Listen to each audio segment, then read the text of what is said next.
ជំរាបសួរពុកម៉ែបងប្អូនជាទីស្រឡាញ់បងប្អូនណាខ្លះដែលមានជំងឺទឹកនោមផ្អែមហើយព្យាបាលលេបថ្នាំពេទ្យមិនចុះ A1C ហើយនឹងជាតិស្ករបងប្អូនខ្ញុំចង់បង្ហាញថ្នាំបុរាណរបស់យើងមួយមុខដែលអាចព្យាបាលបញ្ហា A1C ឡើងខ្ពស់ហើយនឹងជាតិស្ករថ្នាំហ្នឹងបើយើងយកមកដាំផឹកបងប្អូនគឺប្រកែណាយើងចំណាយពេលមិនជាយូរប្រហែលទេក្នុងការបញ្ចុះជាតិស្ករហើយនឹង A1C មកឲ្យធ្លាក់មកនៅកម្រិតធម្មតាវិញណាបងប្អូនថ្នាំនេះប្រកែបងប្អូនខ្ញុំហ៊ានធានាថាប្រកែគឺប្រកែខ្ញុំមិនយកការលេងសើចឬក៏សេចក្តីមិនល្អយកទៅផ្សព្វផ្សាយប្រាប់បងប្អូនទេដោយសារអីខ្ញុំធ្វើថ្នាំបញ្ចុះ A1C នេះយកទៅព្យាបាលមិត្តភ័ក្តិបងប្អូននៅខេត្តមណ្ឌលគិរីបានធូរស្រាលជាច្រើនបើនិយាយទៅច្រើនណាគឺថ្នាំនេះគឺប្រកែបងប្អូនខ្ញុំមើលឃើញអត្រានៃការកើនឡើងជារឿយនៅជំងឺទឹកនោមផ្អែមដូចជា A1C ឡើងខ្ពស់លេបថ្នាំមិនថមថយគឺនៅរក្សាកម្រិតខ្ពស់ដដែលណាបងប្អូនថ្នាំបុរាណរបស់ជនជាតិភាគតិចនៅមណ្ឌលគិរីហ្នឹងគាត់ប្រកែណាខ្ញុំធ្លាប់ឲ្យបងប្អូនទទួលទានច្រើន A1C រហូតទៅដល់ចាក់អាំងសាលីនណាបងប្អូនក៏នៅតែថយចុះមកនៅកម្រិតធម្មតាពី9.10 A1C បងប្អូនធ្លាក់មកនៅ 5.8 5.5 អីថ្នាំហ្នឹងគឺប្រកែណា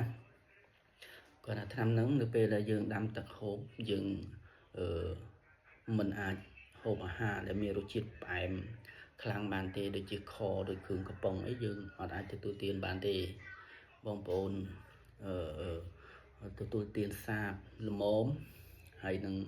កម្រិតផ្អែមទាបពីក្រោម 15% អាហ្នឹងបងប្អូនទទួលទានឆាប់ធ្វើឲ្យ A1C ហើយនឹងជាតិស្ករបងប្អូនចុះមកលឿនបាទខ្ញុំនឹងដាក់លេខទូរស័ព្ទនៅក្នុងហ្នឹងបើសិនជាបងប្អូនត្រូវការចង់ឲ្យខ្ញុំបង្ហាញធ្វើវីដេអូបង្ហាញថាតើថ្នាំហ្នឹងគឺប្រើកម្រិតប្រមាណហើយឈ្មោះថ្នាំហ្នឹងប្រភេទអីខ្លះបាទឈ្មោះថ្នាំខ្ញុំប្រាប់បងប្អូនតម្រងទៅទី1តាំងយ៉ាងជនជាតិភាគតិចគេហៅតាំងយ៉ាងហ្នឹងគេយកទៅរឹសទេហើយឡងអងហ្នឹងប្រើបាននឹងរឹសនឹងស្លឹកនឹងដើមហើយនឹងវ៉ាន់ជ័រប្រើបាននឹងរឹសនឹងដើមនឹងស្លឹកដូចគ្នាបងប្អូនតែ3មុខហ្នឹងទេវ៉ាន់ជ័រហ្នឹងវាមានជាតិជូរស្លេម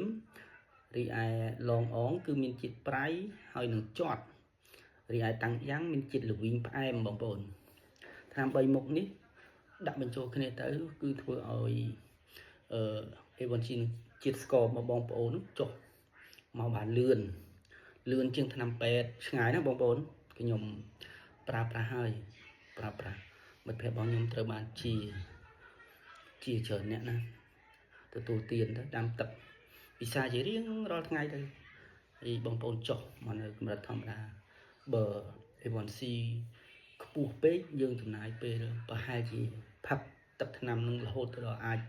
មួយខែលើសតិចតួចបានជាមកវិញព្រោះបើ A1C ក្នុងកម្រិត7ចុចឬក៏8ចុចអីហូបមិនដល់មួយខែទេបងប្អូនចុះមកនៅ5ចុចជាងហើយសុខភាពបងប្អូនគឺឡែងធ្វើទុកអីទាំងអស់ថ្នាំនឹងប្រកែណាបងប្អូនបើខ្ញុំប្រាប់ឲ្យបងប្អូនទៅរកបានយកមកដាំពិសាហើយធ្វើឲ្យ A1C ជាតិស្ករបងប្អូនអត់ចុះទេបងប្អូនអាចជេរខ្ញុំតាម Facebook បានខ្ញុំមិនលុបកិត្តិយសទេបងប្អូនខ្ញុំចង់ឲ្យបងប្អូនជាព្រោះថាវាពិបាកខ្ញុំមើលឃើញអង្អាយឃើញពុកម៉ែបងប្អូនមួយចំនួនលេបថ្នាំចង់10ឆ្នាំក៏នឹងកាត់ទឹកនោមផ្អែម A1C របស់គាត់8ចុចនៅតែ8ចុចអត់ជាទេ9ចុចនៅ9ចុចលេបថ្នាំអាមិនក៏អត់ចុះជាតិស្ករចុះកម្រិតទាបបើក៏តមចំណីអាហារច្រើនអញ្ចឹងទៅគាត់មិនទទួលទានគ្រឿងកំប៉ុងគ្រឿងផ្អែមទៅគាត់ចុះទាបវាមិនចុះលឿនដូចថ្នាំខ្ញុំប្រាប់បងប្អូនអញ្ចឹងណាវាចុះលឿនហើយ chia cà phê của viên chiên cà phê của viên tiết nè miền cỡ bánh ha cà phê của viên thun thun nó có chia ra thế nào này cứ một cái không bông ồn nhom hiện tiền gì ở bông ồn thưa thế nào nâng vô tờ hộp hỏi mình chia đấy bông ồn chê trong bàn nhom đây đôi cái đi bông ồn nhom hiện tiền gì thế nào đi cứ một cái đó cứ nè là mình thọ prá mình hiền prá anh nhưng mà đắng đấy phần là bởi hiền prá cứ hiền chỉ bông ồn vàខ្ញុំមានការចែកម្លែកប៉ុណ្ណឹងបងប្អូនចង់ឲ្យខ្ញុំធ្វើវីដេអូអីខ្ញុំអាចធ្វើវីដេអូថ្នាំព្យាបាលជំងឺទឹកនោមផ្អែមជូនបានបងប្អូនព្រោះថាខ្ញុំមណ្ឌលការីនេះខ្ញុំដើរកាប់ថ្នាំនឹងយកមកផ្សាយផ្សំយកទៅចែកជូន